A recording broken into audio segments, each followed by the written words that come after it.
Bonjour à tous, aujourd'hui on se retrouve pour la 14e vidéo de ma chaîne et c'est une vidéo, j'ai lu comme tous les nombres pairs de mes vidéos. Aujourd'hui on parle de Pax et le petit soldat de Sarah Pennypacker aux éditions Folio Junior. C'est parti! Dans ce livre, on rencontre Peter, un petit garçon qui a adopté un petit renard, voilà, il avait à peine quelques semaines et ils ont grandi ensemble pendant plusieurs années, je pense que c'est 7 ans si je dis pas de bêtises. Malheureusement, la guerre arrive là où Peter habite, son papa doit partir au front et il doit laisser Peter chez son grand-père. Peter ne peut pas prendre son renard avec, étant déjà un petit peu limité au niveau des mouvements, avoir un renard dans les pattes c'est délicat.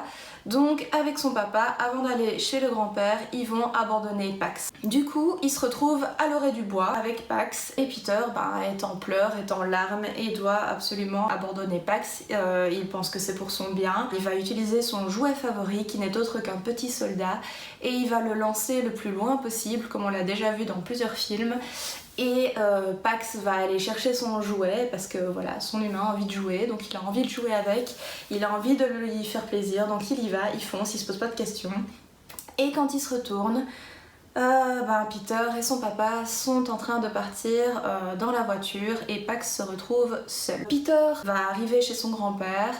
Il va découvrir des photos de son père, des souvenirs de son père qui lui a eu un chien et le grand-père dit qu'à l'époque le papa et son chien étaient inséparables et de là Peter va se dire moi aussi avec Pax on était censé être inséparables, j'étais censé prendre soin de lui jusqu'à la fin et là je l'ai abandonné et non c'est pas possible, il n'y a pas moyen, donc Peter décide d'aller à la recherche de Pax et donc il part dans un périple assez fou pour un garçon de son âge et il va essayer d'aller retrouver Pax avant qu'il ne soit trop tard. Donc on a deux personnages principaux, on a Peter qui est un petit garçon très attachant, très... j'ai envie de dire quand même fort mature pour son âge, on le voit évoluer tout au long du livre, on voit qu'il apprend à voir la vie autrement petit à petit en fonction des personnes qu'il rencontre sur son chemin. Et je trouve ça vraiment chouette, je trouve que c'est un personnage très bien construit. Comme je vous dis, on voit vraiment son évolution, et ses pensées, sa réflexion évolue énormément aussi et c'est vraiment un personnage très attachant et très intéressant. De l'autre côté, on a Pax qui est donc le renard. Je trouve que voilà, c'est assez impressionnant comme Sarah Pennypacker arrive à traduire le langage du renard, surtout dans le premier chapitre, je trouve que c'est là qu'on le remarque le plus. Et voilà, c'est un personnage aussi très mignon, très attachant. Voilà, moi les animaux, vous savez bien que ça parle d'animaux, ça y est, Julie est folle. Mais voilà, c'est un personnage très mignon aussi et qu'on va voir évoluer aussi énormément. Durant ce roman, on suit un chapitre sur deux Peter et puis un chapitre sur deux Pax, en tout cas en règle générale, et on voit vraiment le quotidien de chacun dans leur périple à chacun. Et voilà, on découvre un petit peu leur évolution. En ce qui concerne la couverture, on a Pax en plein milieu, on a l'orée du bois et on a vue sur les champs et le soleil levant. C'est une couverture tout à fait adaptée dans le sens où on parle de Pax, on a Pax sur la couverture. Maintenant rien d'hyper original, mais c'est une très belle couverture quand même. C'est un petit roman qui fait quand même 301 pages, donc l'air de rien, il a pas l'air comme ça, mais il est quand même déjà dense. Maintenant dans certaines pages on a des petites illustrations qui sont assez mignonnes mais que je trouve parfois un peu mal placées en fonction de ce qu'on est en train de lire ou alors qui coupent un peu notre lecture parce que ça se coupe en plein milieu d'une phrase et puis on a l'illustration et puis on va revoir la fin de la phrase après. Je trouve que voilà, les illustrations sont pas toujours bien positionnées. Après est-ce que c'est parce que c'est une traduction et donc les phrases n'étaient pas coupées de la même façon, je ne sais pas. C'est normalement pour un jeune public, un public à partir de 10 ans, donc très abordable, très facile à lire, la plume est agréable. Moi j'ai pris un peu de temps à rentrer dedans, je ne sais pas pourquoi. J'avais envie d'avancer mais je n'avançais pas spécialement. Ça a été les premiers chapitres, je crois que j'ai eu quand même assez de mal avec la situation de Pax et que du coup j'étais un peu mitigée par rapport à ça et j'avais du mal à me lancer dans la lecture parce que ça me faisait du mal, l'air de rien. Et au final, écoutez, je crois que j'ai lu une cinquantaine de pages comme ça où j'avais du mal, et puis en une soirée j'ai fini le livre.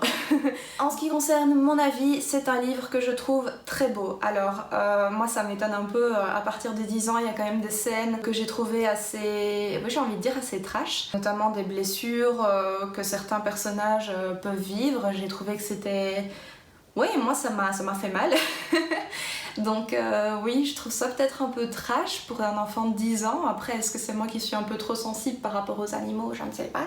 Mais voilà, c'est vrai que c'est un peu... c'est prenant, c'est dur.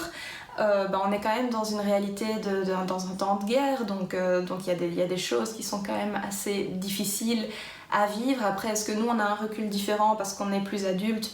Voilà, on voit peut-être les choses un peu différemment qu'un enfant qui n'a pas encore tout à fait conscience de ce qu'est la guerre. C'est possible que ce soit pour ça que moi ça m'est davantage touchée et que j'ai trouvé ça un peu trash. Mais il y a quand même des descriptions, notamment une blessure, je pense, je vais pas vous spoiler, mais il y a une blessure que je trouve vraiment, ouais, c'est dur. Après, j'ai trouvé l'histoire très belle. J'ai été étonnée de la fin parce que je m'attendais à un happy ending assez banal au final, hein, qu'on retrouve quand même régulièrement. Et j'ai été assez étonnée de la fin. J'ai trouvé que c'était une très belle... Qu'est-ce que je disais maintenant? Je disais très très belle. Je parlais de quoi? Ah oui. Comment est-ce qu'on appelle ça? Pas une conclusion, c'est une... moralité. On a quand même une très belle moralité à la fin. J'ai trouvé ça hyper touchant, j'ai trouvé ça superbe.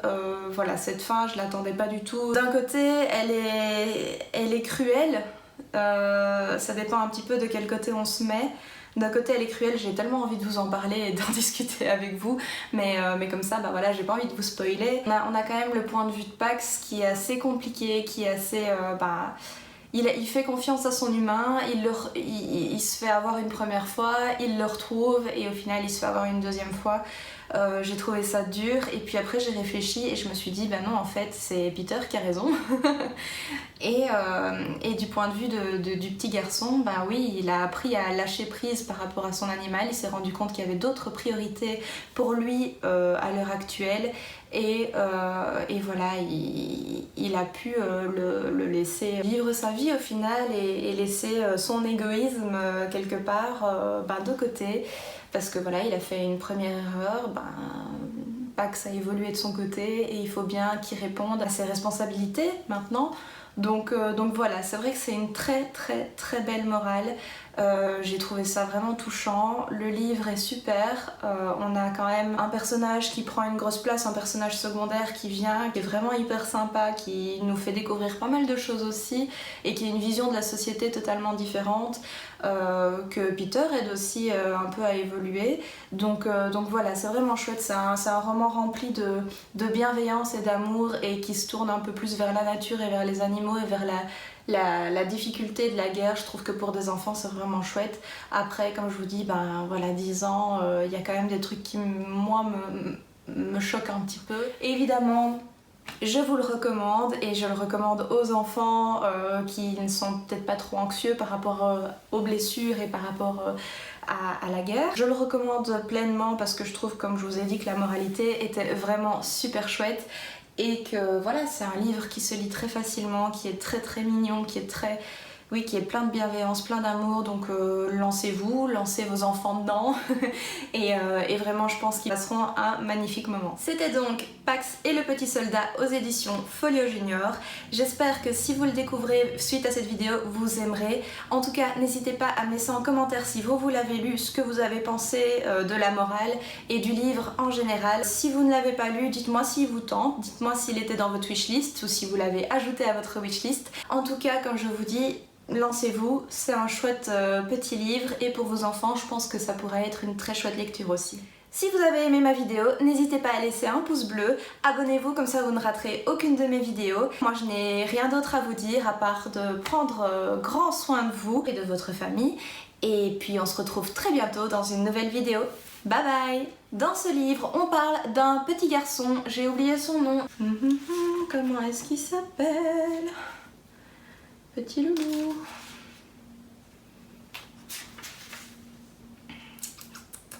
Peter.